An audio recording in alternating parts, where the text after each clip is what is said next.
रात के अंधेरे में गांव का छोटा सा सरकारी स्कूल बिल्कुल सुनसान पड़ा था। उसे पास रहने वाला गरीब छात्र अर्जुन रोज देर रात तक पढ़ाई करने की कोशिश करता था। अर्जुन के पिता मजदूरी करते थे और घर में बिजली तक ठीक से नहीं थी। गरीबी के बावजूद अर्जुन का सपना था कि वह बड़ा अफसर बने। एक रात अर्जुन को स्कूल के अंदर से किसी के पढ़ाने की आवाज सुनाई दी। इतनी रात में स्कूल खुला देखकर उसका दिल डर से कांप उठा।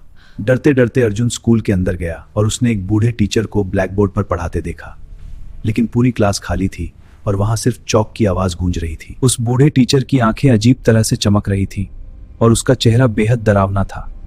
फिर भी उसकी आवाज में ऐसा अपनापन था कि अर्जुन वहां से भाग नहीं पाया। भूतिया टीचर ने अर्जुन को बैठने का इशारा किया और पढ़ाई शुरू कर दी। अर्जुन को समझ नहीं आ रहा था कि वह सपना देख रहा है या हकीकत। रात वही बूढ़ा टीचर अर्जुन को कठिन सवाल सिखाने लगा। ध्यान से देखो अर्जुन, यह समीकरण हल करना सीखो। हाँ गुरुजी, मैं समझ रहा हूँ। धीरे धीरे अर्जुन पढ़ाई में पहले से बहुत तेज हो गया। गांव के लोगों ने अर्जुन में अचानक आए बदलाव को देखकर हैरानी जताई, लेकिन अर्जुन किसी को भी अपने भूतिया टीचर के बारे में नहीं बताता था। एक दिन अर्जुन ने स्कूल के पुराने रिकॉर्ड में उस टीचर की तस्वीर देखी। तस्वीर देखकर उसके पैरों तले जमीन खिसक गई। उस रिकॉर्ड में लिखा था कि वह टीचर 20 साल पहले मर चुका था। यह सच जाकर अर्जुन का पूरा शरीर डर से कांपने लगा। उस रात अर्जुन स्कूल नहीं जाना चाहता था, लेकिन रहस्यमयी आवाज उसे फिर बुलाने लगी। ऐसा लग रहा था जैसे कोई अदृश्य शक्ति उसे अपनी तरफ खींच रही हो। बचाओ, ये क्या है? अंदर पहुंचते ही उसने देखा कि पूरी क्लास में अब कई भूत बैठे हुए थे। सभी भूत चुपचाप उसी बूढ़े टीचर की बातें सुन रहे थे। अर्जुन की सांसें तेज हो गईं और उसका दिल बुरी तरह धड़कने लगा। डरो मत, मैं तुम्हारी मदद करूंगा, शांत हो जाओ। लेकिन भूतिया टीचर ने शांत आवाज में उसे डरने से मना किया। भूतिया टीचर ने बताया कि वह अधूरी इच्छा के कारण इस दुनिया में फंसा हुआ है। उसकी आखिरी इच्छा क्या थी? उसकी आखिरी इच्छा थी कि कोई गरीब बच्चा पढ़ लिख कर सफल बने। मैं वह बच्चा बनूंगा। Sir, please let me continue my studies. Continue, my child.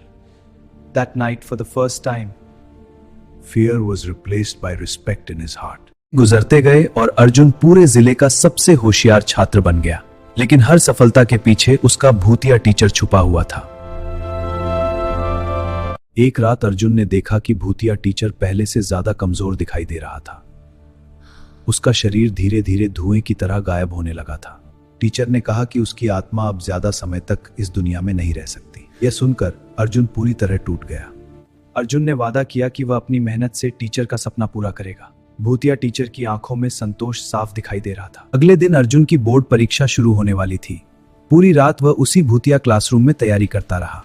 सुबह होने से पहले अचानक पूरी क्लास में तेज हवा चलने लगी। ब्लैक बोर्ड पर अपने आप आखिरी संदेश लिखा दिखाई दिया। उस संदेश में लिखा था कि अर्जुन अब खुद अपनी किस्मत बदल सकता है। ये देखकर अर्जुन की आंखें नम हो गई। अचानक पूरी क्लासरूम की लाइटें बुझ गईं और गहरा अंधेरा छा गया।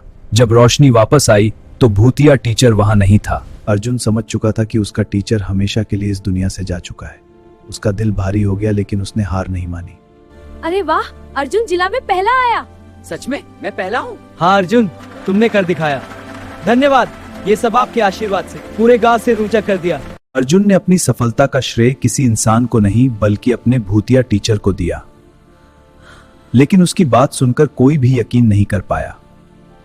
एक रात अर्जुन आखिरी बार उस पुराने स्कूल के पास गया। वहां का माहौल पहले से भी ज्यादा शांत और रहस्यमयी था। अचानक ब्लैक बोर्ड पर अपने आप "मुझे तुम पर गर्व है" लिखा दिखाई दिया। यह देखकर अर्जुन की आंखों से आंसू बहने लगे। उसके बाद धीरे धीरे पूरी क्लासरूम सुनहरी रोशनी से भर गई। ऐसा लग रहा था जैसे भूतिया टीचर की आत्मा आखिरकार मुक्त हो गई हो। आज भी गांव के लोग कहते हैं कि उस पुराने स्कूल में रात को पढ़ाने की आवाज सुनाई देती है, लेकिन अब वह आवाज डर नहीं बल्कि उम्मीद की कहानी सुनाती है।